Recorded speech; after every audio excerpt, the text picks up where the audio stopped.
ایک بادشاہ نے اپنی بہنوئی کی سفارش پر ایک شخص کو موسمیات کا وزیر لگا دیا۔ ایک روز بادشاہ شکار پر جانے لگا تو روانگی سے قبل اپنے وزیر موسمیات سے موسم کا حال پوچھا۔ وزیر نے کہا کہ موسم بہت اچھا ہے اور اگلے کئی روز تک اسی طرح رہے گا، بارش وغیرہ کا قطعاً کوئی امکان نہیں۔ بادشاہ مطمئن ہو کر اپنے لاؤ لشکر کے ساتھ شکار پر روانہ ہو گیا۔ راستے میں بادشاہ کو ایک کمہار ملا۔ اس نے کہا، حضور آپ کا اقبال بلند ہو، آپ اس موسم میں کہاں جا رہے ہیں؟ بادشاہ نے کہا، شکار پر۔ کمہار کہنے لگا، حضور موسم کچھ ہی دیر بعد خراب ہونے اور بارش کے امکانات بہت زیادہ ہیں۔ بادشاہ نے کہا، ابے اوئے برتن بنا کر گدھے پر لادنے والے، تو کیا جانے موسم کیا ہے؟ میرے وزیر نے بتایا ہے کہ موسم نہایت خوشگوار ہے اور شکار کے لیے بہت موزوں، اور تم کہہ رہے ہو کہ بارش ہونے والی ہے۔ پھر بادشاہ نے ایک مصاحب کو حکم دیا کہ اس بے پرکی چھوڑنے والے کمہار کو 2 جوتے مارے جائیں۔ بادشاہ کے حکم پر فوری عمل ہوا اور کمہار کو 2 جوتے نقد مار کر بادشاہ شکار کے لیے جنگل میں داخل ہو گیا۔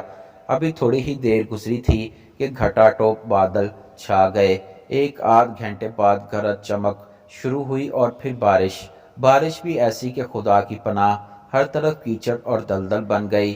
بادشاہ اور مصاحب کو سارا شکار بھول گیا، جنگل پانی سے جل تھل ہو گیا۔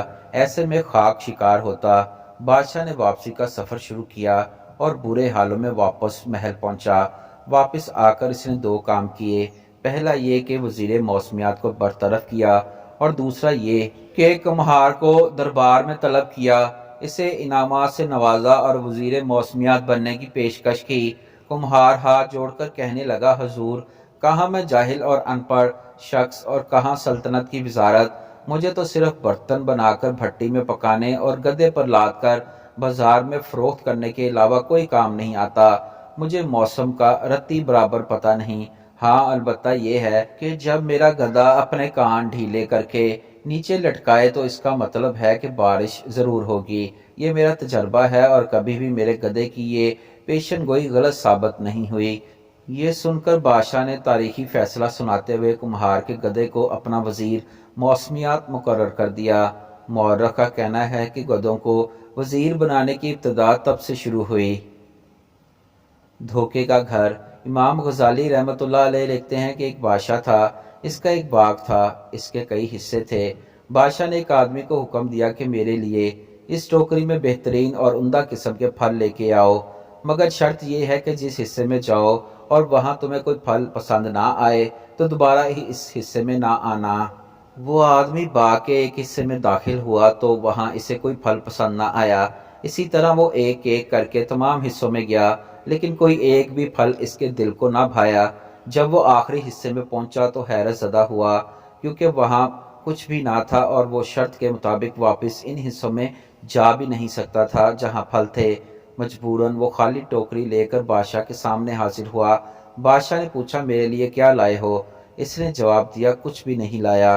امام غزالی رحمۃ اللہ علیہ فرماتے ہیں کہ بادشاہ سے مراد اللہ تعالیٰ کی ذات ہے، باغ سے مراد انسان کی زندگی ہے اور ان حصوں سے مراد انسان کی زندگی کے ایام ہیں۔ ٹوکری سے مراد انسان کا نامہ اعمال ہے۔ انسان کہتا ہے کہ میں کل سے نیک اعمال شروع کروں گا اور کل سے نماز پڑھوں گا، لیکن کل کرتے ایک دن موت اسے اپنی آغوش میں لے لیتی ہے اور جو دن گزر جاتے ہیں وہ واپس نہیں آتے، تو یہ اللہ کے پاس خالی دامن چلا جاتا ہے۔